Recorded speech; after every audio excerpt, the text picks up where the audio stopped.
샬롬, 우리 친구들 반가워요. 오늘 우리 친구들과 함께 신나게 구약의 이야기들을 살펴보고 있는 백두산 목사님이에요. 지난 시간 우리는 잠언이라고 하는 책을 통해서 하나님을 경외하며 하나님께서 주시는 지혜와 지식을 가지고 이 세상을 힘껏 살아가는 방법을 우리가 배웠어요. 그리고 그 음성을 쫓아갈 때 우리 삶 가운데 주어지는 복된 소식과 은혜를 제시해 주는 책이 바로 잠언이었죠. 그런데 우리가 이처럼 이론적으로 완벽한 것들을 알고 있어도 그것이 그대로 이루어지지 않는다는 것을 우리는 삶을 살아가면서 잘 알 수가 있죠. 잠언은 우리에게 정답을 이야기한다면 오늘 우리가 함께 살펴볼 성경인 전도서는 하나님의 지혜를 가지고 살아가면서 경험하게 되는 상황을 먼저 보여주고 있는 책인데요. 이 시간 영상을 통해서 전도서는 우리에게 어떠한 이야기를 전달해주고 있는지 함께 살펴보도록 할까요? 우리는 성경의 지혜 문학이라고 알려진 세 권의 책, 잠언, 전도서, 욥기를 살펴보고 있습니다. 이 책들은 모두 이 세상에서 잘 살아간다는 게 어떤 의미인지 질문합니다. 앞서 살펴본 책은 잠언이었고 뛰어난 젊은 교사라고 생각해 보았는데요.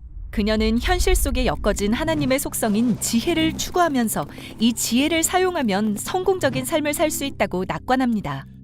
그런데 전도서로 오면 예리한 중년의 비평가를 만나게 되는데요. 그는 이렇게 말합니다. 지혜를 사용하면 성공이 올 거라 생각하는군요. 다시 생각하는 게 좋을 겁니다. 해 아래 이 땅의 삶은 헛되기 때문이죠. 그게 바로 그가 이 책에서 자주 사용하는 구절이죠. 그러나 이 책을 이해하려면 먼저 이 책에 나오는 목소리가 두 개라는 걸 알아야 합니다. 첫째는 전도자인데요. 그는 우리가 비평가라고 부르는 인물이자 이 책의 주된 목소리입니다. 하지만 그를 소개하는 또 다른 인물이 있습니다. 바로 저자인데요. 그는 전도자가 한 말들을 수집하고 책의 끝에서 모든 것을 요약해 결론을 내리는 역할을 합니다. 왜 저자는 우리에게 전도자의 말을 들려주려는 거죠? 그는 우리의 세계관을 뒤엎고 싶어 하거든요. 그래서 그는 비평가가 세상에 관한 정말 불편한 사실 세 가지를 살피게 합니다. 미리 말하지만 아주 불편할 거예요. 맞아요. 첫 번째는 흘러가는 시간입니다. 비평가는 말하길. 한 세대가 가고 또 한 세대가 오지만 이 땅은 우리보다 오래전부터 있었고 앞으로도 계속 있을 것입니다. 지나간 세대는 잊혀지고 앞으로 올 세대도 그 다음 세대가 기억해주지 않을 것입니다. 그러니까 우주적 차원에서 우린 그저 순간에 불과하다는 거죠. 별들은 태어나고 죽으며 새로운 별들의 궤도를 따라 행성들을 이룹니다. 또 그 행성들은 시간에 따라 변하다가 결국 타서 없어지죠. 이 거대한 우주 한가운데 우리의 존재는 촛불 같군요. 불면 꺼지는. 이어서 비평가가 관찰한 두 번째 불편한 사실은 우리는 모두 죽는다는 겁니다. 사람에게나 짐승에게 닥치는 운명은 같습니다. 죽음이죠. 의인이나 악인이나 착한 사람이나 나쁜 사람이나 제사를 드리는 사람이나 드리지 않는 사람이나 다 같은 운명을 타고났습니다. 사람들은 마음의 사악과 광증을 품고 살다가 결국 죽고 말죠. 아, 이 책 참 우울하네요. 비평가가 본 마지막 불편한 사실도 그런데요. 바로 삶은 예측할 수 없다는 겁니다. 잠언에서 삶은 예측 가능한 것입니다. 옳은 일을 하면 보상을 받는다는 명확한 인과관계가 있죠. 그러나 실제로 삶이 항상 그런 것만은 아니잖아요.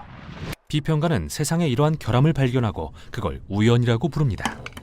빠르다고 달리기에서 이기는 게 아니며 강하다고 전쟁에서 이기는 것도 아닙니다.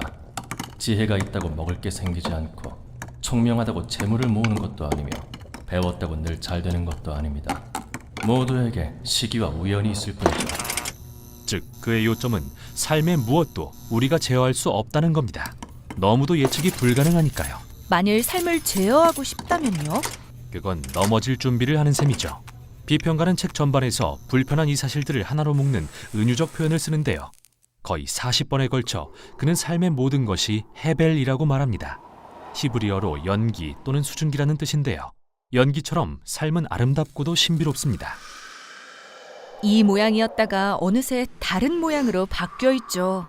연기는 잡힐 것처럼 보여도 막상 잡으려 하면 손가락 사이로 빠져나가고 말아요. 또 안개처럼 자욱한 연기 속에 갇히면 선명히 볼 수 없어요. 그러나 현대 성경은 이 은유를 잃고 말았습니다. 대부분 헤벨이라는 말을 헛되다로 번역하고 있지만 자세히 읽어보면 비평가가 말하는 건 삶이 의미 없다는 게 아니라 오히려 그 의미가 절대 분명하지 않다는 것입니다. 마치 연기처럼 삶은 혼란스럽고 종잡을 수 없고 통제 불가라는 거죠. 그럼 우리는 과연 어떻게 살아야 하나요?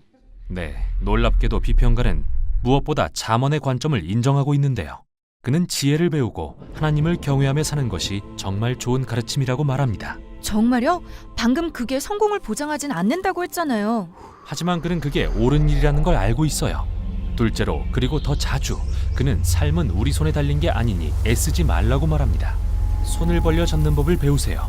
우리가 정말 제어할 수 있는 건 단 한 가지, 현재의 순간을 대하는 우리의 태도뿐이니까요. 그는 걱정은 그만두고 친구와의 좋은 대화, 얼굴에 비치는 따사로운 햇볕, 진짜 소중한 사람들과의 식사를 즐기는 선택을 하라고 합니다. 삶의 소박한 것들 말이죠. 맞아요. 좋은 거든 나쁜 거든요. 왜냐하면 둘 다 하나님의 풍성한 선물이니까요. 바로 그게 전도서의 놀라운 지혜입니다. 비평가의 말은 듣기에 고통스럽습니다. 우리를 어두운 데로 끌고 갈 수도 있고요. 네, 그게 바로 저자가 책의 끝에서 입을 여는 이유죠. 그는 우리가 소망을 잃는 게 아니라 겸손해져서 비록 이해할 수 없을 때라도 삶에는 의미가 있다고 믿으며 언젠가 하나님이 해배를 거두시고 우리의 모든 행위에 그분의 정의를 실현하실 것을 신뢰하기를 원합니다. 그래서 그는 이 모든 것에 대해 우리가 취할 반응은 하나님을 경외하고 그의 계명을 지키는 것이라고 말합니다. 이게 바로 전도서가 전하는 내용입니다. 이제 성경의 지혜 문학 중 하나가 더 남아있는데요. 바로 욥기입니다. 그는 마지막으로 지혜를 찾는 우리의 여정에 정말 필요한 관점을 제시해 줄 것입니다. 오늘 성경이 들려주는 전도서 속의 그 지혜의 이야기를 함께 잘 보았나요? 전도서는 전도자와 저자가 서로의 주장을 주고받는 이야기들이 기록된 책이었어요. 전도자는 이 세상의 지혜를 이야기하는 것처럼 보이지만 실제로는 자신의 삶 가운데 느꼈던 하나님의 사람이 아닐지라도 누구나 경험할 수 있는 삶의 어려움을 이야기하기도 해요. 이 책에 등장하는 전도자는 전체적인 이야기를 이끌어가는 인물이면서 우리 삶의 실상을 이야기해주고 있기도 하죠. 그런데 전도서의 저자는 그럼에도 불구하고 우리가 하나님의 말씀을 붙들고 살아간다면 하나님의 사람으로 하나님의 뜻을 분명히 이해하고 바라보며 살아갈 수 있는 삶이 될 수 있다고 이야기하고 있어요. 그리고 그 전도자의 말에만 귀를 기울이면 모든 것이 헛돼 보이지만 저자의 말에 귀를 기울이면 그 속에서도 하나님의 사랑을 발견하며 그 기쁨을 누리며 하나님께서 주시는 복을 소유할 수 있다라고 이야기해요. 이번 한 주 전도서를 한번 읽어보는 건 어떨까요? 이 책을 읽으면서 하나님께서 우리에게 주신 크신 지혜를 느끼는 멋진 친구들이 다 되길 바라요. 오늘의 문제인데요. 전도서의 이야기를 이끌어가는 인물로 우리의 삶의 실상을 이야기하는 이 사람은 누구였나요? 예요. 우리 친구들 오늘 이야기를 잘 들은 친구들은 너무나도 쉽게 정답을 맞출 수 있을 것 같죠? 이 정답과 함께 인증사진을 아동 1, 2부는 황명호 조사님에게 그리고 3, 4부는 각반 선생님에게 보내주세요. 그러면 이번 달에도 아주 좋은 선물들로 우리 친구들에게 보답할게요. 그러면 우리 친구들 다음 시간에 또 만나요.